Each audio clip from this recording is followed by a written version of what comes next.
Hello everyone, welcome to our YouTube channel Physics John. Today we are going to discuss a topic superposition principle. Superposition principle.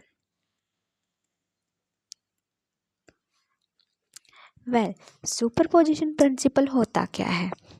Superposition principle के under हम ये देखते हैं कि बहुत सारे चार्जेस की वजह से एक पर्टिकुलर चार्ज की वजह से कितना फोर्स लग रहा है। जैसे कि हमारे पास एक चार्ज रखा है क्यू नॉट, इसके अराउंड हमने बहुत सारे चार्जेस रख दिए, जैसे Q1, Q2, Q3, Q4, ऐसे बहुत सारे चार्जेस रख दिए। अब हर एक चार्ज की वजह से कुछ ना कुछ फोर्स लग रहा होगा। इसकी वजह से इसके ऊपर कुछ फोर्स लग रहा होगा, इसकी वजह से इसके ऊपर कुछ लग रहा होगा, इसकी वजह से इसके ऊपर कुछ फोर्स लग रहा होगा। ऐसे सभी की वजह से कुछ ना कुछ फोर्स लग रहा होगा इसके ऊपर। अगर हम हर एक की वजह से जितना भी फोर्स लग रहा है क्यू नोट के ऊपर, उसको हम ऐड कर दें तो हमारे पास टोटल फोर्स आ जाएगा क्यू नोट के ऊपर लगने वाला। यानी vector sum of the individual forces exerted by the individual charge on Q node is total force that is exerted on the Q node, and this is the superposition principle. अब इसको कैसे लिख सकते हैं हम? अब F नोड हम लिख सकते हैं टोटल फोर्स है। टोटल फोर्स जो लग रहा है क्यू नोड के ऊपर, उसको हम ऐसे डिनोट कर दिया। अब वन की वजह से नहीं, Q1 की वजह से क्यू नोड के ऊपर चार्ज, Q1 की वजह से क्यू नोड के ऊपर फोर्स, इसको ऐसे लिख दिया। प्लस F2 की वजह से क्यू नोड के ऊपर फोर्स, इसको ऐसे लिख दिया। ऐसे ही बाकी सभी की वजह से अगर हम इन सब का सम कर देंगे तो ये टोटल फोर्स के इक्वल आ जाएगा।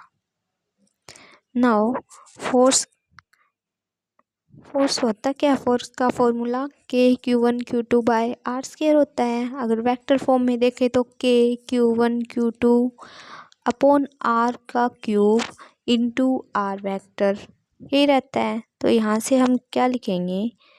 K/Q1 Q2, यहाँ पर क्यू नोट है, upon R10 cube into R10 vector, ये लिख सकते हैं। सेकंड वाले की वजह से लिखेंगे Q2 Q naught upon R20 into R20 का क्यूब। इस टाइप से सभी के लिए लिखेंगे। अब यहाँ से कुछ कॉमन ले सकते हैं। क्यू नोट कॉमन ले लिया हमने, क्या बच गया? Q1 upon R10 cube R10 vector plus Q2 upon R20 cube R20 vector, इस टाइप से लिख सकते हैं। अब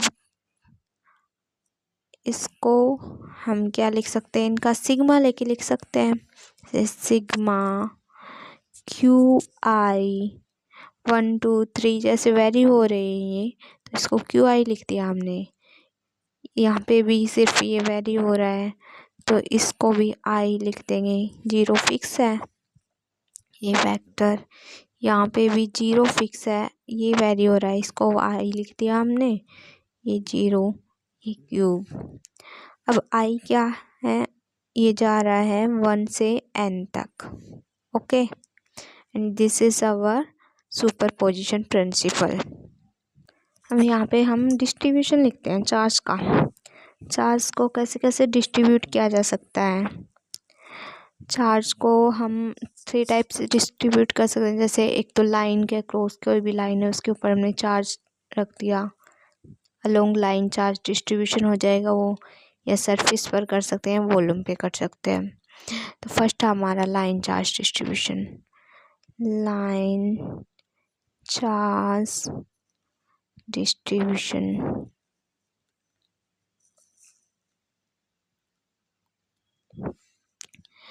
इसमें क्या होता है कि कोई भी हमारे पास लाइन है, स्ट्रेट लाइन भी हो सकती है, कर्व लाइन भी हो सकती है, इसके ऊपर चार्ज डिस्ट्रीब्यूटेड है ऐसे, इसको हम कहेंगे line charge distribution. The charge distributed on a line uniformly is called line charge distribution. Okay, अब ये लाइन है, इसके पर मीटर एरिया में यूनिट लेंथ के अंदर कितना चार्ज डिस्ट्रीब्यूटेड है उसको हम बोलेंगे line charge density. Line charge density इसको हम लिखेंगे लेमडा से, एंड ये किसके इक्वल होता है, D Q by D L के, यानी एक यूनिट लेंथ के अंदर कितना चार्ज डिस्ट्रीब्यूटेड है, that is line charge density. And इसकी ऐसा यूनिट क्या लिखेंगे, जैसे क्यू है, क्यू तो चार्ज के लिए होती है यूनिट कूलाम, डीएल यानी मीटर, तो यहाँ से कूलाम पर मीटर जो है इसकी एसआई यूनिट हो जाएगी। Okay, this is line charge distribution. Now second है हमारा surface charge distribution.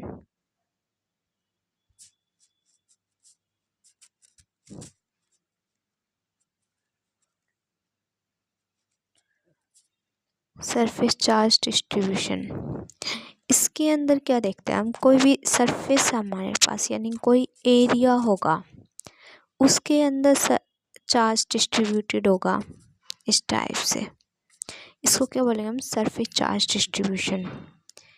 When a charge is distributed on a surface uniformly, then it is called surface charge distribution. इसके per unit square area के अंदर कितना charge distributed है उसको हम क्या लिखेंगे, surface charge density. Surface charge density, and इसको हम किससे डिनोट करेंगे, सिग्मा से, और ये किसके इक्वल होता है, D Q by D A के, यानी charge distributed per unit area is called surface charge density. अब क्यू है, चार्ज के लिए कूलाम, एरिया के लिए मीटर स्क्वायर, तो ऐसा यूनिट हो जाएगी coulomb per metre square. Okay, this is about surface charge distribution. Now next is volume charge distribution. Volume charge distribution, volume charge distribution के अंदर क्या होता है, किसी भी वॉल्यूम के अंदर कितना चार्ज, किस टाइप से चार्ज डिस्ट्रीब्यूट हो रहा है। जैसे हमने ले लिया एक स्फेयर, उसके अंदर कैसे चार्ज डिस्ट्रीब्यूटेड है, this is surface charge volume charge distribution. इस अब यूनिट क्यूब वॉल्यूम के अंदर कितना चार्ज डिस्ट्रीब्यूटेड है उसको हम बोलेंगे volume charge density. Volume charge density, इसको हम कैसे लिख सकते हैं, इसको हम रो से लिखते हैं, डिनोट करते हैं इसको रो से।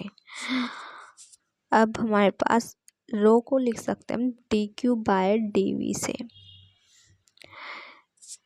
क्यू कूलाम, वी के लिए मीटर क्यूब, तो इसकी एसआई यूनिट हो जाएगी coulomb per metre cube. Okay, this is all about volume charge distribution. So thanks for watching my video. It was all about superposition principle. Thanks.